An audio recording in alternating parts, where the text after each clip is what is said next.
معانا على التليفون الأنبا مكاريوس. برحب بوجودك معانا أسقف المنيا. طبعا برحب بوجودك معانا يا فندم. أهلا بيك. طالكم النهارده كثير في المنيا وعايز أعرف التفاصيل لغاية دلوقتي. هو حصل اعتداء على بعض الكنائس، كان في تدمير جزئي في بعض الكنائس وفي تدمير شامل في كنائس تانية، وبرضو اعتداء على مؤسسات وجمعيات قبطية وممتلكات لأقباط، ما بين تدمير جزئي وما بين تدمير شامل. هل صحيح؟ حصل باختصار. أيوه. الأمن كان موقفه إيه يا فندم؟ ما كانش ليه تواجد الحقيقة. ما كانش ليه تواجد؟ لا. في أي مكان من الأماكن اللي شهد فيها حصل فيها اعتداءات؟ في أي مكان من الأماكن دي.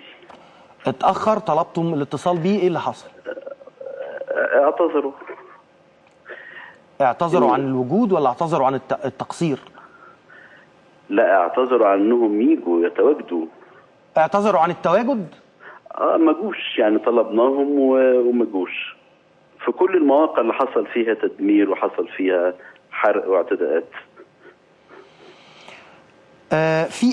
في اي معلومات محدده عن ازاي بدات الاعتداءات دي؟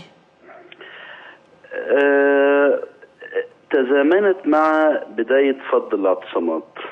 يعني بدات متزامنه من الصبح. وكانه موضوع مرتب، ان في حال فض الاعتصامات احنا ممكن نجركم لحرب شوارع ومستنقعات ونبدد جهدكم ونفتت مجهوداتكم. انا متخيل كده يعني. نعم يا فندم. متخيل ان التزامن ده يعني ان احنا ممكن نوسع دايره الاشتباكات ودايره العنف. في اتصالات يعني كان الأنبا رفائيل النهارده قال انه كنائس مصر فداء لمصر. بيتم الحديث، بيتم التواصل مع مقر الكنيسة. في تواصل مع قداسة البابا، في تواصل مع الدكتور حازم الببلاوي، في تواصل مع وزير الداخلية، مع قيادات من القوات المسلحة. في تواصل. أبلغتم رئيس الوزراء وأبلغتم وزير الداخلية بالتقصير اللي حصل معاكم؟ بالضبط. وكان إيه الرد يا فندم؟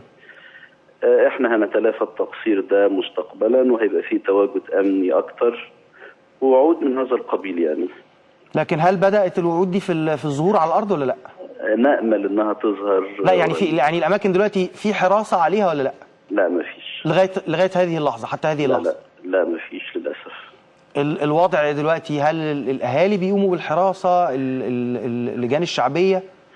لسه مفيش لجان شعبية، لأن كان في مفاجأة الحقيقة النهاردة. احنا فوجئنا بهذا الهجوم